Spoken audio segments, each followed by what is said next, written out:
செய்தித்தாள புரட்டி பாருங்க. மறுபடி இந்த செய்தி தான் வருது. இன்னொரு பெண் இறந்து போயிருக்கிறா. இப்போதான் சில மாசங்களுக்கு முன்னால தமிழ்நாட்டைச் சேர்ந்த ரிதன்யாங்கிற 27 வயசு பெண் தன்னுடைய உயிரை போக்கிக்கிட்டா. காரணம் டவுரி பிரச்சனை. அவளுடைய பெற்றோர் அவங்களால எவ்வளவு முடியுமோ அவ்வளவு கொடுத்த பிறகும் அவளை அவளுடைய புகுந்த வீட்டார் கொடுமைப்படுத்தி இருக்கிறாங்க. அதனால அவ இந்த முடிவை எடுத்திருக்கிறா. என்னால இனிமேல் தாங்க முடியாதுங்கிற வாய்ஸ் மெசேஜ் போட்டுட்டு அவ இந்த உலகத்தை விட்டே போயிட்டா.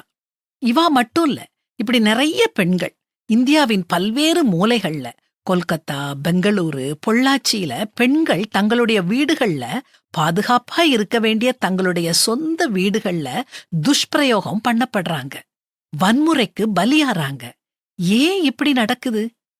இந்த உலகம் உண்மையை விட தோற்றத்துக்கு மதிப்பு கொடுக்குது.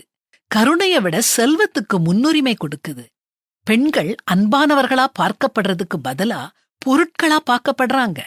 கடவுளின் சாயலா படைக்கப்பட்டவா அவா. அவள் முத்துக்களை பார்க்கிலும் உயர்ந்தவள்னு பைபிள்ல போட்டிருக்குது. அவ என்ன கொண்டு வர்றா என்பதற்காக இல்ல, அவ அவளாக இருப்பதற்காக அவளை மதியுங்க. நம்முடைய மாற்றம் தேவை.